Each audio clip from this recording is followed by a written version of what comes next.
Hey guys, and thanks for joining. Today we're going to be making a cutting board, and it's as simple as that. We're going to have glue, we're going to have wood, we're going to put it together, plane it a couple times, route it, and it's done. A cutting board is very simple, but it is one of the staples in the kitchen. To be able to create something in the kitchen with your family and serve it to the people that you love is one of the most important things. It brings everybody together, and at the end of the day, you're always going to be happy. So let's get started. Alright, so first what we're going to do is grab some wood. I had some scrap wood laying around, so that's what we're going to make this cutting board out of. So what I have here is about 13 inches long, 1 by 1 inch here in diameter. What you want to do is once you get your pieces all set up, you want to find the pattern. So what I'm doing here right now is finding the correct pattern that I want the final piece to look like. As you can see here, what I'm doing is matching the grain. And it's pretty cool when you do it like this because you can mix and match to make sure that grain is going a certain way, or you can kind of manipulate what it looks like for the end product.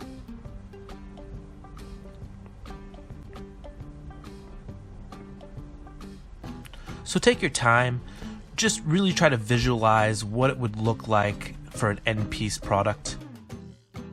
Once you find what you want your cutting board to look like at the end finished product, you want to number them. So I did 1 through 11, that's just how many pieces I had. And then from there, what we're going to do is flip them on their sides so we can throw them through the planer to get both sides flat and flush.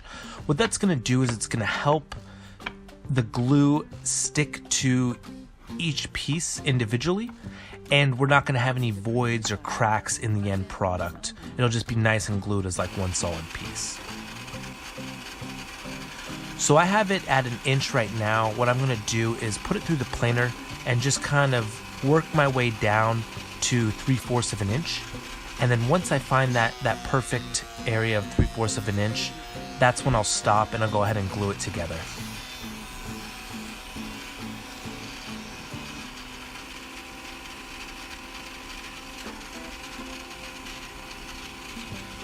You want to pass it through the planer and consistently lower the plane. You always want a clean workspace, so I always make sure that I clean up right after I do something. Therefore, I'll have a nice even surface that's level so that I can do gluing or any type of other work. Once we get it glued, we're going to go ahead and clamp it together. We have glue in between each block of wood. I didn't get that video, unfortunately. It looked like it was either deleted or I actually never taped it in the first place.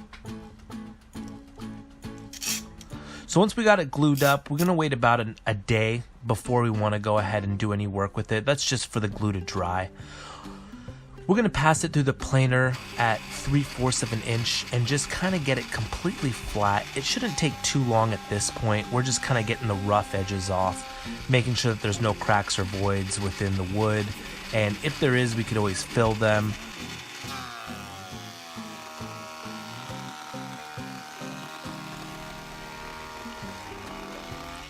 So we want to make sure that one side is completely flat, and then once that is, we'll go ahead and flip that piece over and start with the other side. So we'll have it start planing at the exact same diameter as the other side, and then we'll work our way down. The finished product was actually 1/2 inch thick, 13 inches long, and 8.5 inches wide. So here's what you're going to start to see is you're going to start to see the grain look very nice after planing. All the rough edges are off and it just looks really appealing. And that's without any type of mineral oil or any other type of oil.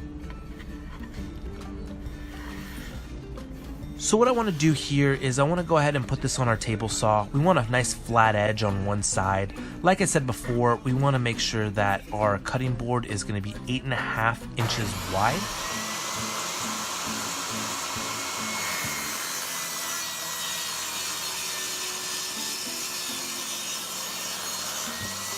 Once we get that done, we want to go ahead and make a nice line with our 90-degree angle.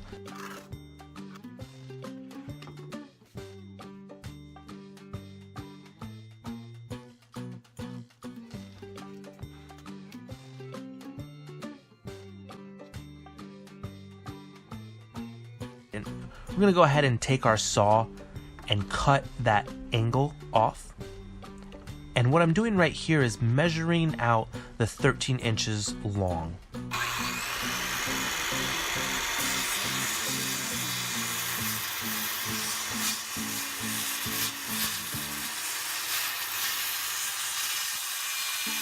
We're going to take our saw here and just go ahead and cut that angle. You could use a track saw for this. I didn't have access to one at the moment, so I just went ahead and cut it. And I'm going to go ahead and clean that up with an orbital sander. So when it comes to sanding, we want to make sure that we have a nice solid piece. That's going to help with the vibration as well as any scuff marks.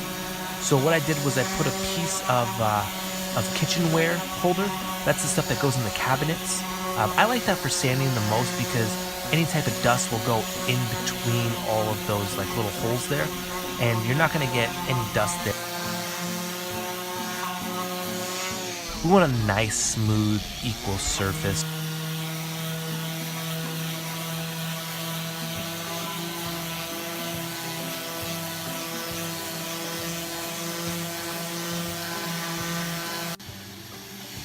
I actually opted out of routing this because I thought that I could just go ahead and do it over with a sander. I like to just round over the edges with the sander. It's more of a natural look and a handmade type of look, and that's what I kind of liked.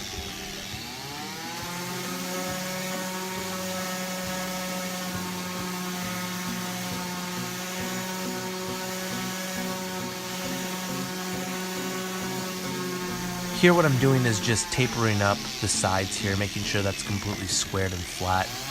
I'll flip it over and do the other side as well as the sides here. I want to make sure that everything is sanded. What I'm doing here is sanding it with 100 grit sandpaper, and then I'll go ahead and do a 200 and then a 300. And I'll finish it off with some beeswax, and I will then put 600 grit sandpaper and really sand that beeswax into the grain and let it soak in overnight. I'll go ahead and wipe it off and then add a couple more layers to it.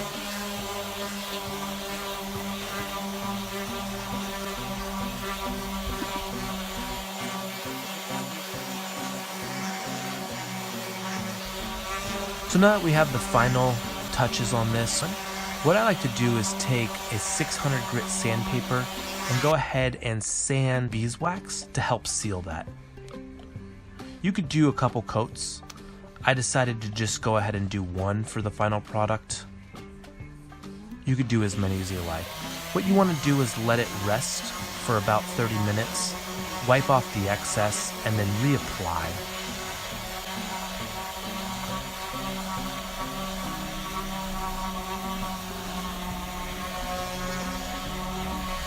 So there you have it. You'll have an extra flair to your kitchen now that you have a beautiful cutting board, and you'll start to have a beautiful talking piece for you and your friends or family. Alright, so guys, the product's done. It looks wonderful. I hope you enjoy it. If you enjoyed it as much as I did, please like the subscribe button, or what you can do is just like the video, and we'll see you next time for some more projects. Alright, thanks guys.